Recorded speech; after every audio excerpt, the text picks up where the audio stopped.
Oh, I'm sorry, just...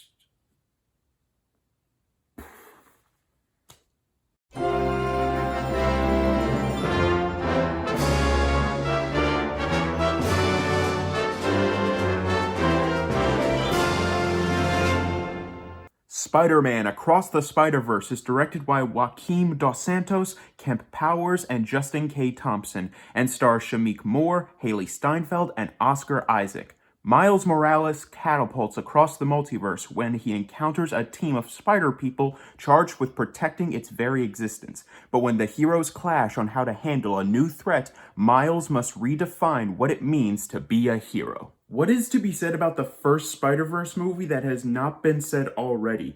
It is a near masterpiece of animation. The comedy is great, the characters are great, the drama is great, the music is great, the action fantastic. Everything about that movie when it first came out in 2018 blew every single superhero fan and Spider-Man fan's mind to the point where when it won at the Academy Awards for Best Animated Feature, my God, it was the first time in my life that I actually cheered at the Academy Awards. And with every single delay that followed this movie, I just got more and more excited. I got into my head that there was no way this movie could possibly fail. I had such high expectations that if it went even the slightest bit lower than those expectations, then the movie would have sucked for me. It probably wouldn't have sucked, but for me, it would have sucked.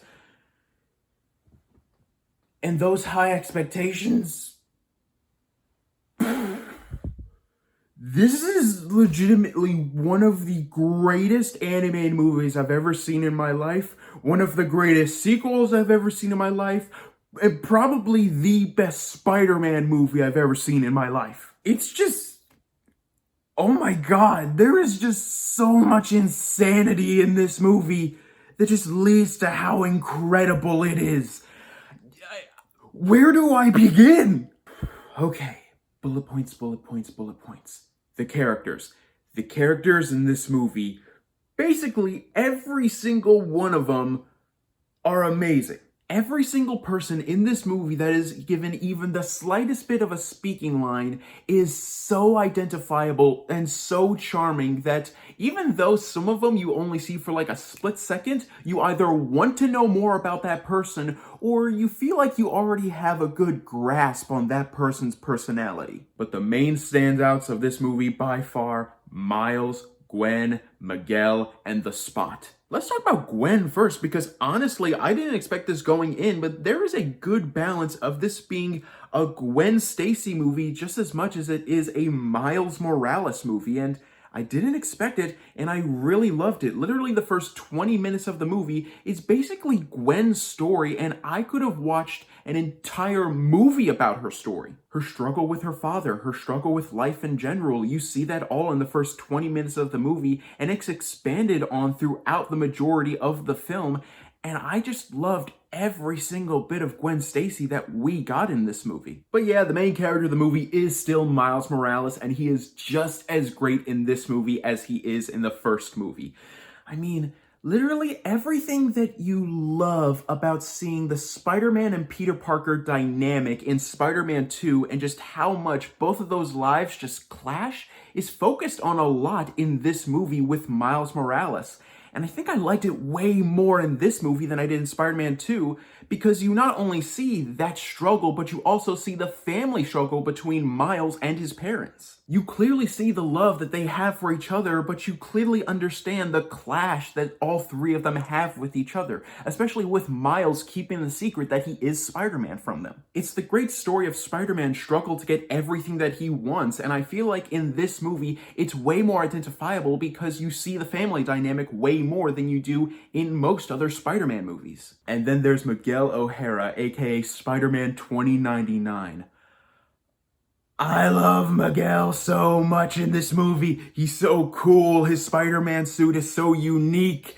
And he is just so dark and brooding. And yeah, they make fun of it a lot, but I'm a sucker for dark and brooding, and Miguel does it so well. You understand the drama that he has within his past, and you understand the struggle that he feels with trying to be the good guy while also keeping the entirety of the multiverse intact with this spider team. You really do identify with his struggle a lot, even though there are times where it could come off as evil. Logically, he makes sense. You never see Miguel as a full-fledged bad guy, just as a hero who has lost his way across his many, many struggles, and I really loved that. And let's talk about the Spot in this movie. I loved the Spot. Even in the beginning of the movie, when he's more or less just a villain of the week, the writing and the voice acting behind him just makes him so likable that even though, yeah, at the first glance, he is technically a villain of the week, as, again, they say a lot in the movie, you still really like him. And the more and more you see of him throughout the movie, and the more and more you understand his past, and you understand his reasonings behind what he's doing, and the more and more he evolves both mentally and physically throughout the movie, he just becomes a better and better and better villain, to the point where he just might be my favorite Spider-Man villain in a movie. I don't want to say for sure, but he might be top 3 for sure. But again, that goes for basically every single character with a speaking role in this movie. Miles' parents, Gwen Stacy's father, the hundreds upon hundreds of Spider-Man in this movie. You love seeing them. They're all so charming and so identifiable that you could just watch a movie based on any single one of these supporting characters or even side characters and be completely content with it. And let's talk about the Easter eggs and the cameos in this movie, and I won't get into specifics because there were a lot of cameos that truly did shock me, but let's go over the umbrella of that, because that could have easily been a very negative thing, focusing too much on the Easter eggs and less about the quality.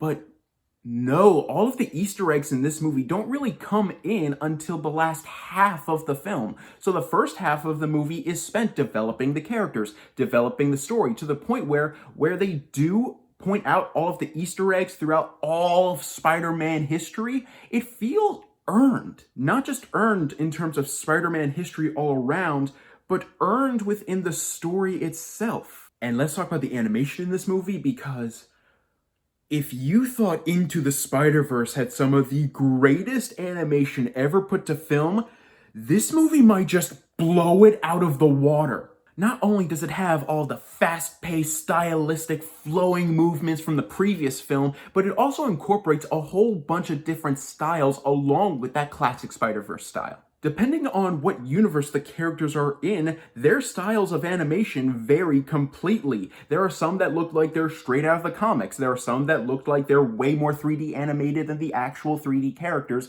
in the movie. And there are even some that just look like they're just straight up paper or Pascal drawings. It's honestly insane the amount of style that went into every single character and every single one of their universes to make every single one of them feel unique. And when you see Gwen Stacy's universe and you see how the animators orchestrate color along with how every single character is feeling in those given scenes, it just adds so much emotional and visual depth to every single frame. You could pause this movie during any single frame of animation and you could basically put that up on a museum as a legitimate piece of art. The cinematography and the animation are that stunning. As I said, the action, quick, stylish, awesome. The comedy. My God, the comedy in this movie is some of the greatest in any single Marvel movie ever. I loved basically, no, like 99% of every single joke that was told in this movie, I at the bare minimum chuckled at. The editing is fantastic. It truly feels like you're just watching a comic book on the big screen, even with all the panels and all the stylisticness of everything. And the drama in this movie. My God. For as big as this movie is and how large the scale is, it never loses touch with what makes the story the story. The characters, their drama, their relationships, their dynamics, especially involving Miles and Gwen. There are multiple parts in this movie where I teared up because of just how much I loved these characters and just how much I felt their pain in this film. And then you got the soundtrack, which is basically just as good as the Into the Spider-Verse soundtrack. And there's so much amazingness in this movie. This film is 2.5 hours long.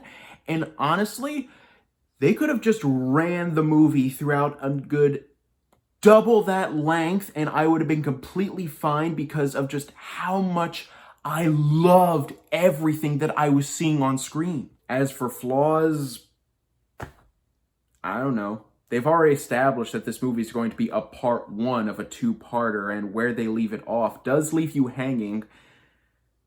And I hate two-parters so much because I just want to see the whole story, especially with this movie because everything about it is just so good. Like I said earlier, I could just watch the second part of this movie immediately after, sit in the movie theater for a good 5 hours, and be more than content. The fact that it ended might just be my only slightly big flaw with the movie. Honestly, this movie is like 1% away from perfection in my eyes.